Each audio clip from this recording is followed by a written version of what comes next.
Fuerza relativa. En esta clase estudiaremos la fuerza relativa, que es la cuarta variable de sobrevivencia del lenguaje del precio. La clase está dividida en tres partes. Primero la parte teórica, segundo los lineamientos técnicos y tercero los ejercicios. Teoría. La fuerza relativa es la comparativa entre dos o más activos correlacionados entre sí, y nos permite definir cuál activo tiene mayores probabilidades de subir o de bajar. La fuerza relativa es la parte práctica de la variable de correlaciones. O sea, en esta clase le daremos la verdadera utilidad práctica a la clase anterior de correlaciones. Veamos un ejemplo. Analicemos dos empresas famosas, Apple y Microsoft. La correlación positiva viene dada porque ambas empresas pertenecen al sector tecnología dentro del mercado de acciones Nasdaq. Vamos a suponer que quiero invertir en ambas empresas, porque mi análisis fundamental dice que el sector tecnología se valorizará considerablemente en los próximos años. Es evidente que la mayoría de las empresas que pertenezcan a este sector se van a beneficiar de esta valoración. Evalúo el sector tecnología y decido que invertiré en estas dos empresas porque entiendo que son líderes en sus mercados. La pregunta es, ¿qué parte de mi cartera debo destinar a cada empresa? Para responder esta pregunta utilizaremos la fuerza relativa. El primer paso es evaluar el comportamiento de la cotización en los últimos periodos relevantes de tiempo, como lo son 3 meses, 6 meses, un año y 5 años. En los últimos 3 meses Microsoft parece más atractiva porque ha perdido menos valor. Y evaluando el resto de la data, observamos que Microsoft sigue siendo mucho más atractiva. Resumiendo, Microsoft presenta menos pérdidas en los momentos de caída de los mercados. Y en los momentos de alza general del mercado, Microsoft también presenta mejores ganancias. En conclusión, con un simple análisis de fuerza relativa y sin necesidad de observar el gráfico de las cotizaciones, determinamos que Microsoft a largo plazo es una inversión mucho más interesante porque es doblemente fuerte en términos relativos. Primero, porque en tiempos malos suele caer menos que la competencia y en tiempos buenos suele subir más que la competencia. Y Apple sería más ideal para vender en cortos. Con este ejemplo ilustramos el concepto de fuerza relativa, que implica dos cosas. Primero, la capacidad que tiene un activo de retroceder menos que sus correlacionados cuando el viento está en contra. Y segundo, la capacidad de avanzar más lejos que sus correlacionados cuando el viento está a favor.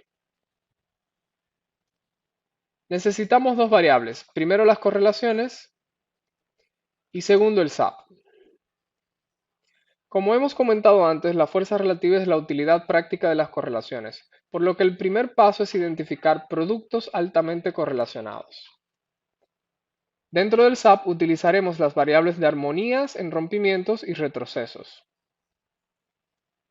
Uniendo estas dos variables, podremos determinar con gran precisión la fuerza relativa de una manera visual, simple y objetiva. Resumiendo la teoría, aprendimos que la fuerza relativa es la variable práctica que complementa las correlaciones, ofreciéndonos la oportunidad de seleccionar el activo que presente mayores probabilidades de proyectar un mejor recorrido en la dirección anticipada por mi análisis. Lineamientos. El primer lineamiento es la correlación. Idealmente, los activos en comparación deben tener una alta correlación entre ellos, no importa si la correlación es positiva o negativa. Recordemos que entre los pares de divisas podemos identificar las correlaciones en base a tres criterios: por posición, por geopolítica y por mercancías.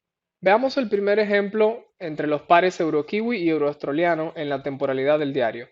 Analizando el primer criterio de fuerza relativa, vemos que tienen una alta y doble correlación positiva mayor a 0,9, por lo que son dos pares ideales para determinar la fuerza relativa. El segundo criterio es analizar el SAP.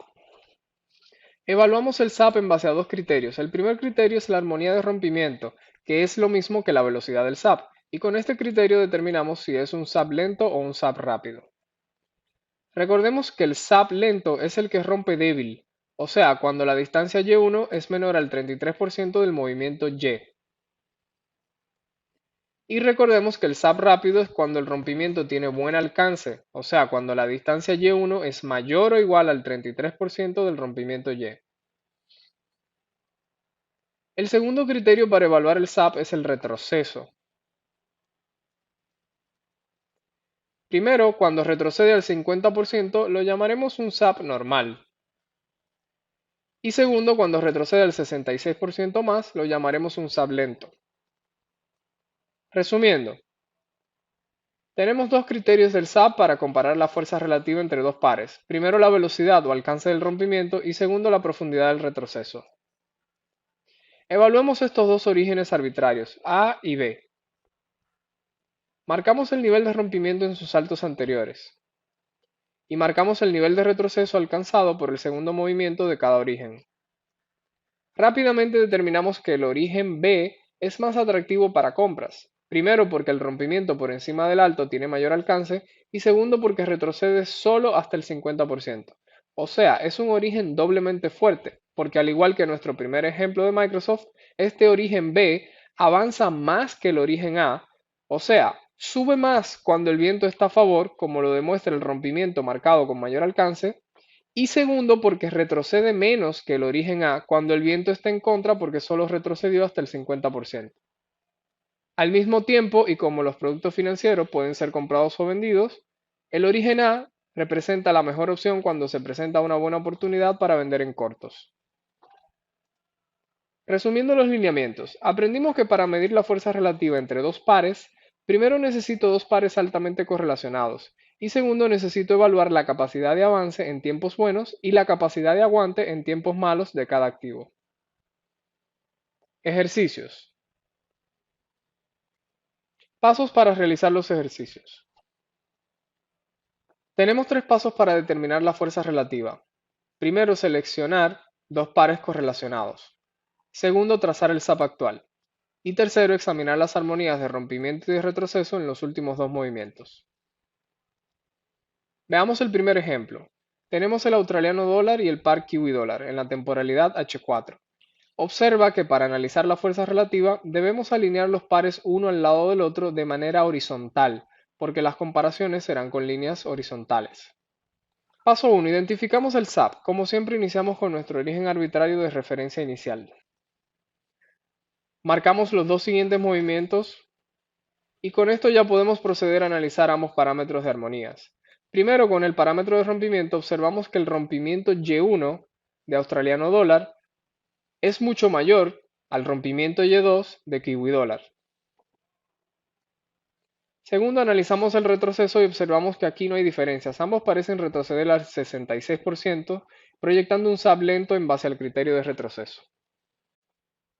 Avanzamos y analizamos el siguiente rompimiento. Observamos que el rompimiento Y3 de australiano dólar es similar al rompimiento Y4 de kiwi dólar. Finalmente evaluamos el último rompimiento alcista y observamos que Y5, el rompimiento de australiano dólar, es menor al rompimiento Y6 de kiwi dólar. En conclusión, el australiano dólar venía presentando una mayor fuerza relativa en la caída, pero en esta nueva subida, que es el veredicto final que me interesa en el ahora, el par kiwi dólar ha tomado la delantera presentando un mayor avance cuando el viento está a favor, concluyendo que si debo comprar ahora uno de estos dos pares, el ideal para comprar sería el kiwi dólar.